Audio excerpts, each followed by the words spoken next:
Assalamualaikum warahmatullahi wabarakatuh. Kami dari kelompok 3, Pendidikan Fisika A 2019, Universitas Pendidikan Indonesia, akan menjelaskan materi mengenai paramagnetisme.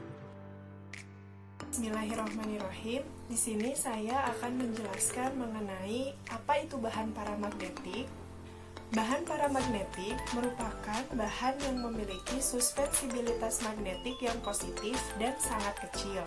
Paramagnetik muncul dalam bahan-bahan yang memiliki momen magnetik permanen dan momen magnetik itu berinteraksi satu sama lain namun sangat lemah. Paramagnetisme adalah suatu bentuk magnetisme yang hanya terjadi karena adanya medan magnet eksternal. Apabila tidak terdapat medan magnet eksternal, momen magnetik ini akan berorientasi secara acak. Dengan daya magnetik eksternal, momen magnetik ini cenderung menyearahkan sejajar dengan medannya, tetapi ini akan dilawan oleh kecenderungan momen untuk berorientasi acak akibat gerakan termalnya. Saya akan menjelaskan tentang klasifikasi logam paramagnetik. Berdasarkan spin elektron, klasifikasi logam paramagnetik terbagi menjadi 5 bagian. Yang pertama yaitu ferromagnetik, yaitu bahan yang memiliki momen magnetik yang searah dan memiliki besar yang sama. Lalu yang kedua yaitu antiferromagnetik, yaitu bahan yang memiliki momen magnetik yang saling berlawanan arah, namun besarnya tetap sama, sehingga memberikan momen total yang saling menghilangkan. Lalu yang ketiga ada ferimagnetik, yaitu bahan yang memiliki momen magnetik yang berlawanan arah dan magnitudo yang tidak sama. Lalu yang keempat ada canted antiferromagnetik, yaitu bahan yang memiliki momen magnetik yang berlawanan arah dan juga miring. Lalu yang kelima ada helical spin, yaitu bahan yang memiliki momen magnetik yang berorientasi seperti bermutar. Untuk mempermudah, saya akan menampilkan gambar dari klasifikasi logam yang telah saya jelaskan.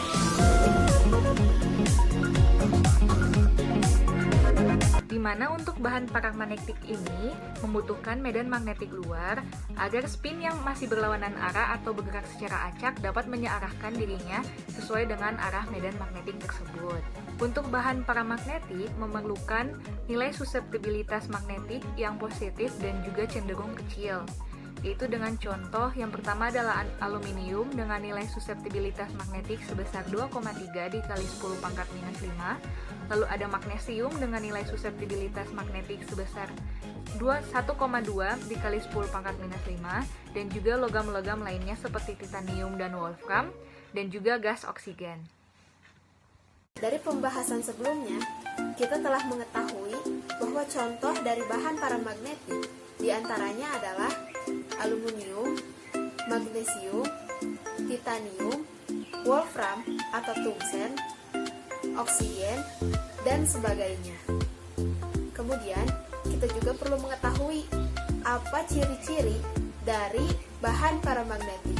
Maka dari itu, saya akan menjelaskan mengenai ciri-ciri bahan paramagnetik.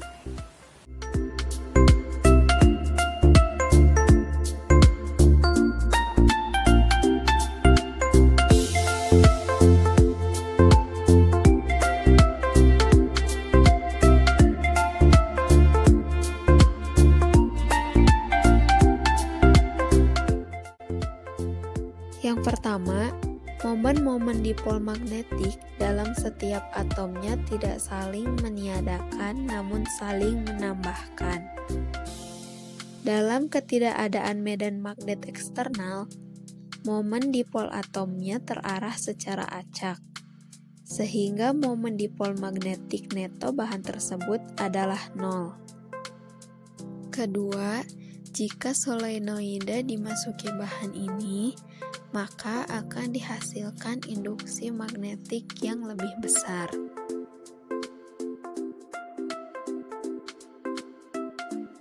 Dan yang ketiga, permeabilitas bahan paramagnetik adalah sedikit lebih besar dari permeabilitas ruang bebas. Jadi, bahan paramagnetik itu muncul pada bahan yang atom-atomnya memiliki medan magnetik yang permanen dan berinteraksi satu sama lain dengan secara sangat lemah.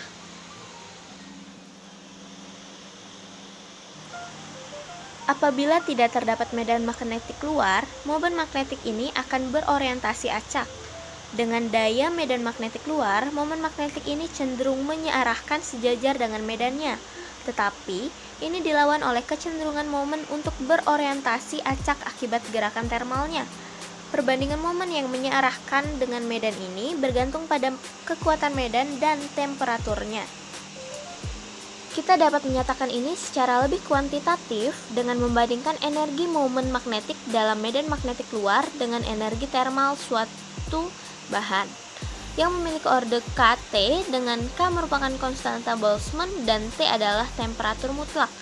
Dan kita juga pernah belajar tentang energi potensial dipol listrik pada bab 18, menyatakan persamaan sebagai berikut. Dengan persamaan tersebut, kita juga dapat menentukan energi potensial pada momen magnetik, yaitu U sama dengan minus momen magnetik dikalikan dengan medan magnetik luar. Cos theta sama dengan minus M dikali B. Energi potensial apabila momennya sejajar dengan medan atau theta sama dengan 0, dengan demikian lebih rendah dibandingkan apabila momennya sejajar dan berlawanan arah, atau theta sama dengan 180 derajat, yaitu sebesar 2 momen magnetik dikalikan dengan medan magnetik luar, yang nanti akan dijelaskan pada gambar 27.6.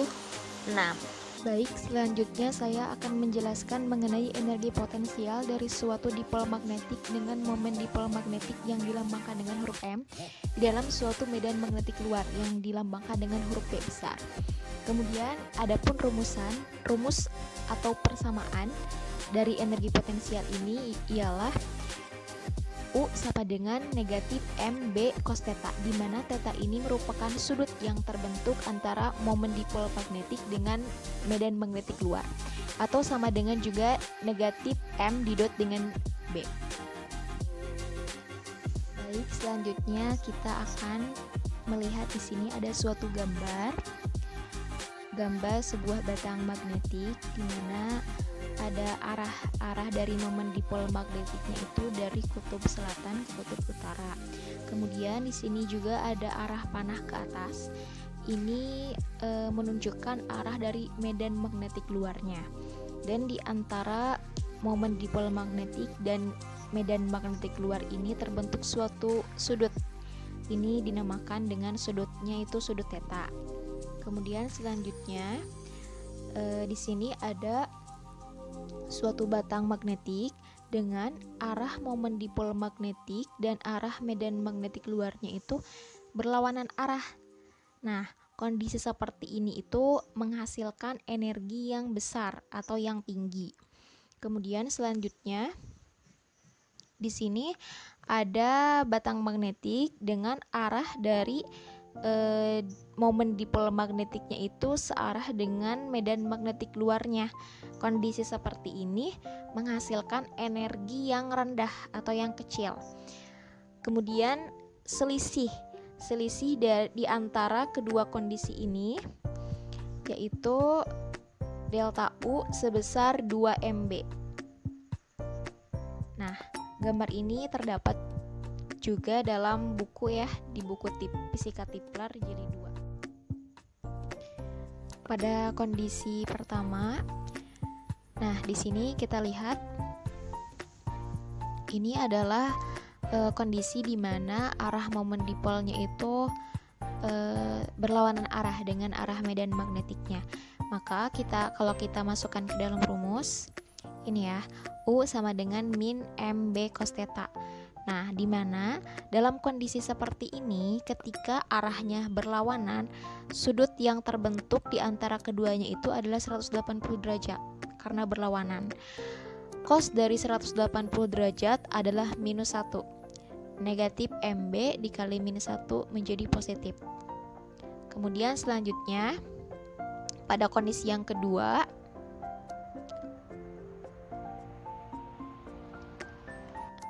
pada kondisi yang kedua ini di mana arah dari momen dipol magnetiknya itu searah dengan arah dari medan magnetiknya. Rumusannya seperti ini. U sama dengan min MB dikali cos theta, di mana sudut yang terbentuknya itu adalah 0 karena searah. arah dari momen dipol magnetiknya searah dengan arah dari medan magnetik luarnya, sehingga sudut yang terbentuk di antara keduanya ini adalah 0 derajat seperti itu. Sehingga negatif MB dikali cos dari 0 derajat adalah 1, hasilnya adalah negatif MB. Tadi disebutkan bahwa dalam kondisi yang pertama ini energi potensial yang terbentuknya sangat besar. Kita bisa dibuktikan ya di sini bahwa nilainya itu plus MB. Sedangkan yang ini hasilnya atau nilai energinya itu adalah negatif MB. Ini rendah energinya, ini energinya besar atau tinggi. Adapun selisih di antara keduanya kita bisa lihat di sini. Delta U sama dengan U maksimum dikurangi dengan U minimum. MB dikurangi dengan negatif MB, hasilnya 2 MB. Delta U sama dengan 2 MB. Seperti itu. Kemudian untuk momen magnetik 1 magneton bor dan medan magnetik sekuat 1 Tesla, perbedaan energi potensialnya ialah delta U sama dengan 2 MB, sama dengan 2 dikali 9,27 dikali 10 pangkat min 24 dikali 1. Hasilnya 1,85 dikali 10 pangkat min 23 Joule. Nah, kemudian pada temperatur normal yang suhunya itu sebesar 300 Kelvin, energi termalnya itu sebesar KT, di mana K ini adalah konstanta Boltzmann. KT sama dengan 1,38 dikali 10 pangkat min 23 dikali 300, hasilnya 4,14 dikali 10 pangkat min 21 Joule. Nah, 4,4 dikali 10 pangkat min 21 ini kira-kira 200 kali lebih besar daripada 1,85 dikali 10 pangkat min 23, yang berarti bahwa energi termalnya lebih besar daripada energi yang dihasilkan oleh momen magnetik dan medan magnetik. Ini menandakan bahwa sekalipun dalam medan magnetik yang kuatnya 1 Tesla, sebagian besar momen magnetik akan berorientasi acak karena adanya gerakan termal. Saya di sini akan menjelaskan perihal grafik yang ada pada gambar 277 di buku Fisika, Sains, dan Teknik Tipler Jilid 2 halaman 332. Gambar 277 menunjukkan suatu plot pemagnetan yang kita lambangkan sebagai huruf M besar terhadap medan magnetik luar yang dikerahkan yang kita lambangkan sebagai BAPP.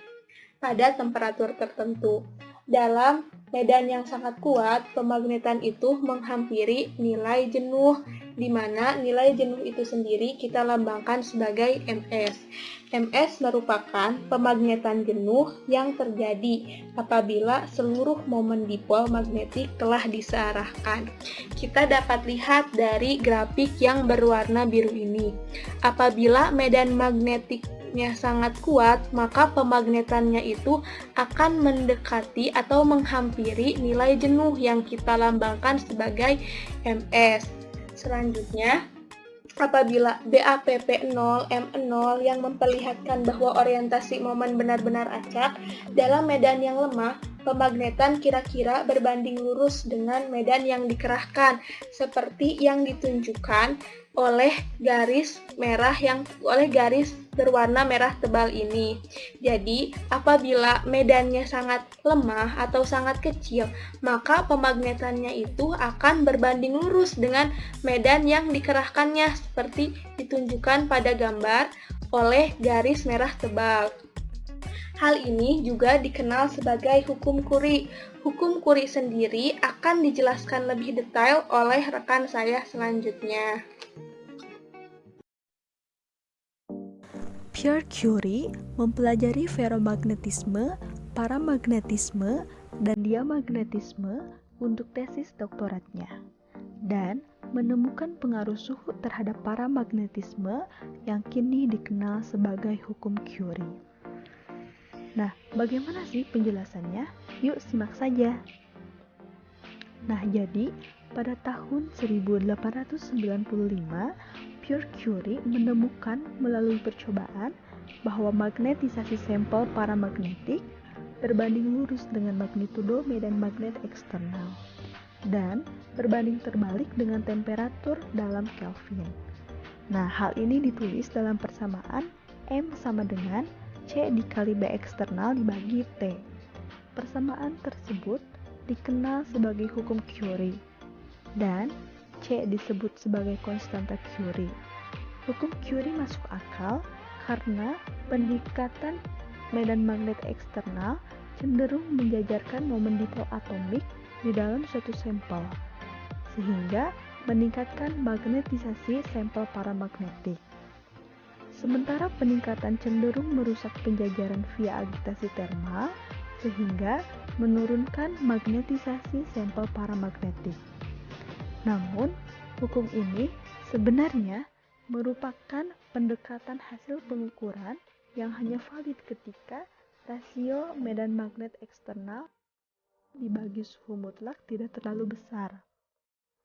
Nah, kemudian hubungan yang ditemukan dalam hukum Curie ini ditemukan secara eksperimental yang hanya berlaku untuk suhu tinggi atau medan magnet yang lemah. Di sini saya akan membahas mengenai contoh sifat paramagnetik pada oksigen cair. Pada temperatur dan tekanan standar, oksigen berupa gas tak berwarna dan tak berasa dengan rumus kimia O2, di mana dua atom oksigen secara kimiawi berikatan dengan konfigurasi elektron triplet spin. Ikatan ini memiliki orde ikatan 2 dan sering dijelaskan secara sederhana sebagai ikatan ganda ataupun sebagai kombinasi satu ikatan 2 elektron dengan 2 ikatan 3 elektron. Dalam bentuk triplet yang normal, molekul oksigen bersifat paramagnetik karena spin momen magnetik memiliki elektron tak berpasangan pada molekul tersebut, sehingga terjadi energi pertukaran negatif antara molekul oksigen yang bersebelahan. Untuk gambar sebelah kiri, ini merupakan gambar oksigen cair yang dituangkan melewati kutub medan magnet, yang ia akan tertarik dan berkumpul di tepi medan magnet. Hal ini menunjukkan bahwa oksigen bersifat paramagnetik. Lain halnya dengan nitrogen, jika dilakukan hal yang sama, maka cairan nitrogen hanya seperti air lewat saja dan tidak membentuk suatu medan magnetik, sehingga benar adanya bahwa nitrogen bersifat diamagnetik. Untuk lebih jelasnya, mari kita lihat percobaan laboratorium yang memperlihatkan perbandingan reaksi kutub-kutub magnet ketika dituangkan cairan nitrogen dan oksigen. Sebelum percobaan dimulai, cairan nitrogen dimasukkan ke dalam sebuah tabung kimia. Dan mari kita mulai. Di sini terdapat tabung gas oksigen yang akan menyalurkan gas O2 melalui koil tembaga. Setelah itu, koil tembaga direndam dalam cairan nitrogen. Saat oksigen bergerak melalui koil, ia akan kehilangan panas yang cukup untuk berubah dari gas menjadi cairan, dan cairan itu dikumpulkan dalam dewar kecil yang sudah didinginkan. Nitrogen cair dituangkan di antara kutub-kutub magnet permanen. Setelah itu kita lakukan hal yang sama pada cairan oksigen, dan kita akan lihat perbedaan reaksi kutub magnet pada kedua cairan. Oksigen yang sudah dicairkan sebelumnya dimasukkan ke dalam cairan nitrogen. Setelah itu, koil tembaga direndam. Tunggu beberapa saat. Saat O2 bergerak melalui koil, ia kehilangan panas yang cukup untuk berubah dari gas menjadi cairan.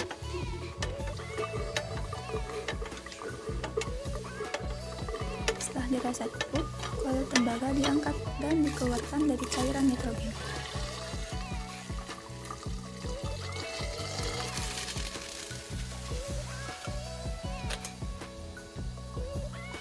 Aduk cairan oksigen, kemudian tuangkan nitrogen cair di antara kutub-kutub magnet permanen. Karena sifat diamagnetiknya, nitrogen hanya menyebabkan interaksi yang sangat lemah dengan medan dan hanya mengalir seolah-olah itu adalah air. Setelah itu, kita lakukan hal yang sama pada cairan oksigen. Ia akan menempel di antara kutub magnet sampai mendidih. Karena molekul oksigen memiliki struktur elektronik yang mendukung non-pembatalan dua putaran elektron, momen magnetiknya bebas untuk menunjukkan ke arah medan magnet luar. Ketika momen-momen ini seragam, materi secara keseluruhan akan berperilaku seperti magnet tunggal. Pada suhu kamar, hanya sebagian kecil dari momen-momen tersebut yang dapat disejajarkan dengan sempurna dengan medan eksternal. Tapi ketika oksigen didinginkan dan terkondensasi menjadi cairan, efeknya akan lebih terlihat. Lalu, kita bisa buktikan percobaan ini dengan melemparkan kunci yang terbuat dari logam pada sekitar magnet. Dan hasilnya, kunci tersebut akan tertarik dan tertahan pada magnet tersebut. Selanjutnya, saya akan bahas soal Tipler halaman 343 nomor 10, yaitu tunjukkan bahwa hukum Curie memperkirakan bahwa suseptibilitas magnetik zat paramagnetik ialah momen dikali mu0 dikali pemagnetan jenuh dibagi 3 kT. K adalah konstanta Boltzmann dan T adalah temperatur mutlak. Kita bisa lihat dalam buku Tipler halaman 327 ada persamaan 275 menyatakan bahwa pemagnetan M sama dengan suseptibilitas magnetik dikali medan magnetik dibagi mu0. Dan persamaan 2714 di halaman 332 menyatakan bahwa pemagnetan M sama dengan momen dikali medan magnetik dikali pemagnetan jenuh dibagi 3 kT. Dari kedua persamaan tersebut, kita bisa menuliskan bahwa suseptibilitas magnetik dikali medan magnetik dibagi mu0 itu sama dengan momen dikali medan magnetik dikali pemagnetan jenuh dibagi 3 kT. Selanjutnya, kedua ruas itu akan kita kali dengan mu0 dibagi medan magnetik dan akan didapatkan bahwa suseptibilitas magnetik ini sama dengan momen dikali mu0 dikali pemagnetan jenuh dibagi 3 kT.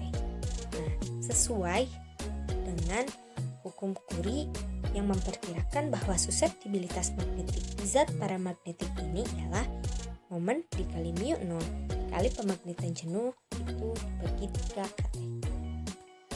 Sekian yang dapat kami sampaikan. Mohon maaf apabila ada kekurangan dan kesalahan. Semoga dapat bermanfaat. Wassalamualaikum warahmatullahi wabarakatuh.